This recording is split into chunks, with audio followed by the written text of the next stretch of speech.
So, nag-drive ako sa maliliit na isda kaya bumili ako ng konting isda at ipapaksiw ko siya. Ayan na nga guys, ang ating 6 na piraso, 84 pesos lang siya guys. O may ulam na ako sa halagang 100 pesos.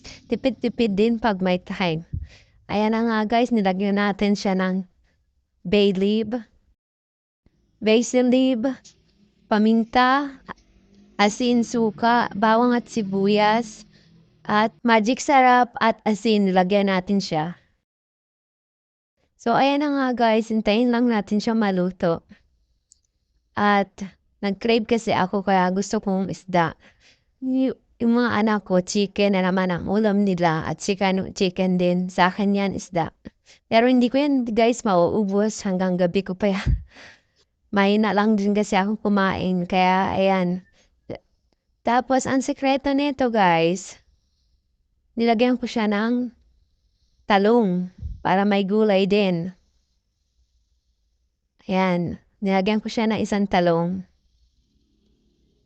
para may konting gulay sa aking paksiw. Yan guys. At tapos nilagyan ko rin pala siya ng asukal. Konting asukal at konting Sprite. Para mag-balance ang tamis niya guys. Ang asim at tamis magbabalance siya.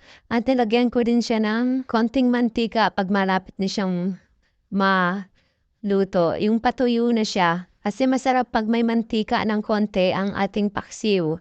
Ayan na nga guys, malapit na yan maluto ang ating paksiw. Nangangamoy na. Nakakagutom guys. Ang sarap niyan guys. Yan, nilagyan ko ng konting mantika.